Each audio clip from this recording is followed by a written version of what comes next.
Hello everyone, তোমাদের সবাইকে দীপার ক্লাসরুমে ওয়েলকাম। তো আজকে যে টপিকটা নিয়ে কথা বলবো সেটা হচ্ছে বাংলার নবাব আর নবাবদের শাসনকালের ডেটটা।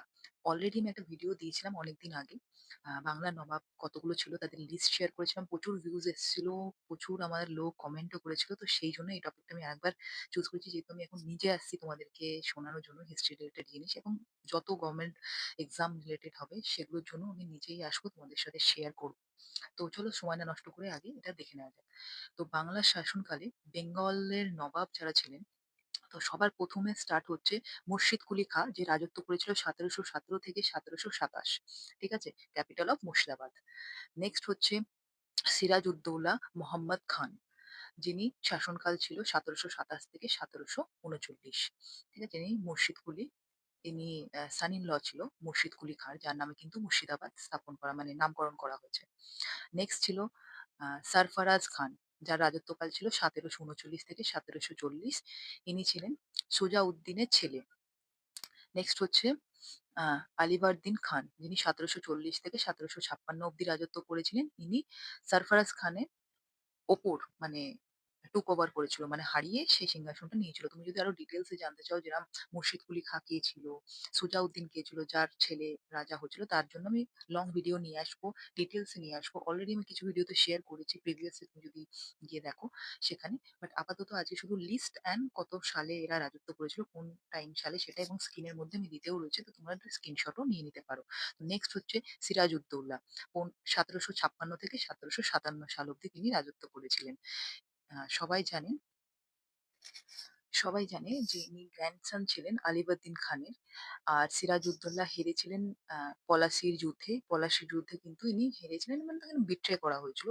এই টপিকের উপরেও কিন্তু আমি ভিডিওস দিয়েছি, তো তোমরা দেখতে পারো। বাট আরো ডেসক্রাইবে এবার আমি নিজে তোমাদের পড়ে শোনাবো, ডেসক্রাইব করবো ইন ফিউচার ভিডিওতে। তো অবশ্যই দেখো, সাবস্ক্রাইব করো, লাইক করো, আর কমেন্টে জানিও কেমন লাগছে।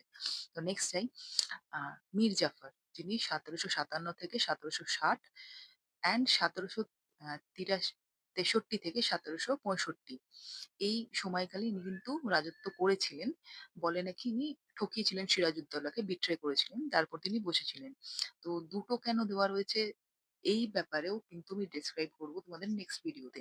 ঠিক আছে, কেন দুটো সাল যেহেতু আমি বললাম 1757 থেকে 1760, আবার 63 থেকে 65, তো মধ্যিখানে গ্যাপ পিরিয়ডে কি হয়েছিল সেটাতে আসছি।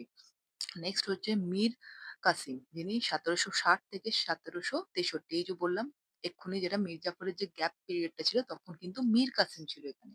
এরও একটা উপরে একটা স্টোরি আছে। ঠিক আছে, সেই স্টোরিটা আমি নেক্সট ভিডিওতে নয় শেয়ার করবো। তো নেক্সট চলে যাই, নাজিম উদ্দিন আলী খান, 1765 থেকে 1766 তিনি রাজত্ব করেছিলেন। নেক্সট হচ্ছে নাজাবাত আলী খান, 1766 থেকে 1770 তিনি কিন্তু রাজত্ব করেছিলেন। তারপর হচ্ছে আফসাফ আলী খান, 1770 ইনি বসেছিলেন, এবং 1770 থেকে বেশি আর ইনি রাজত্ব করতে পারেননি। দেন 1770 আবার মুবারক আলী খান নেক্সট রাজা হন, নবাব হন বাংলার। আর ইনি 1793 অব্দি কিন্তু বসেছিলেন, রাজত্ব করেছিলেন। তারপরে আসে বাবার আলী খান, 1793 থেকে 1810 অব্দি। তারপরে জাইনু উদ্দিন আলী খান, 1810 থেকে 1881। আমি সব ডেসক্রাইব করে দেবো নেক্সট ভিডিওতে তোমাদের। আমি নেক্সট ভিডিওর কথা এই জন্যই বলছি, যদি আমি সব এখন এই ভিডিওতে ডেসক্রাইব করতে লাগি তো ভিডিওটা অনেকটাই লেন্দি হয়ে যাবে।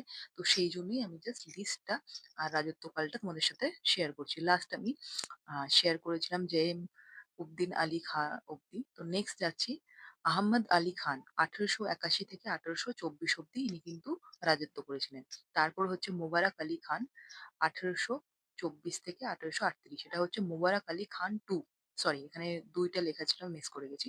তো আহমেদ আলী খানের পরে মোবারক আলী খান টু, 1824 থেকে 1838 অব্দি রাজত্ব করেছিলেন। তারপরে এসছে মনসুর আলী খান, 1838 থেকে 1880 অব্দি ফাইনাল নবাব ছিলেন। এরপর আর কোনো নবাব ছিল না। বেশাল, এর প্রত্যেকটা নবাবের হিস্ট্রিতে ওই পলাশী যুদ্ধটাই হিস্টোরিক্যাল। তারপরে তো ব্রিটিশদের সাথে সবাই চুক্তি করে বসেছিলেন, অ্যান্ড মোস্ট অফ দ্য ব্রিটিশরাই রাজত্ব করছিলেন। নবাবদের কোনো সেরকম পাওয়ার ছিল না, জাস্ট দেখানোর জন্যই তাদেরকে রাখা হয়েছিল। আলটিমেট যা ডিসিশন নেওয়ার, প্রত্যেকটা ডিসিশন থেকে শুরু করে এভরিথিং যেটা হচ্ছিল সেটা ব্রিটিশদের হাতেই ছিল। মানে ইস্ট ইন্ডিয়া কোম্পানি ডিসাইড করছিল আর নবাবরা জাস্ট ফলো করছিল। নবাবরা তার আমার সৈন্য বা যারা ওনাদের আন্ডারে কাজ করতেন আমরা সবাই জানি যে কৃষক ছিল তাদের উপরেই জাস্ট প্রেশারটা আসছিল, যেটা আর কি ইস্ট ইন্ডিয়া কোম্পানি বলছিল। বাট অ্যাকচুয়াল নবাবী রাজত্ব যদি দেখা যায় সেটা কিন্তু সিরাজউদ্দৌলা অব্দি ছিল। তারপরে মীর কাসিম আর মীর জাফরের একটু হিস্ট্রি আছে, যেখানে মীর জাফর খুব শয়তানি করেছিল, বিট্রে করেছিল বাট সিংহাসন পাওয়ার জন্য। আর দেন মীর কাসিম, তারপরে আর সেরকম কিছু ছিল না। বাট মুর্শিদ কুলি খাঁর ব্যাপারে অনেক কিছু হিস্ট্রি আছে, যার নামে মুর্শিদাবাদ নামকরণ হতো। তো সেটা নেক্সট ভিডিওতে আমি তোমাদের সাথে এক্সপ্লেন করবো, ডিসক্রাইব করবো। আজকে এই অবধি ছিল। যারা নবাব এবং বাংলা নিয়ে আরো বেশি জানতে চাও প্লিজ কমেন্টে জানিও। Thank you.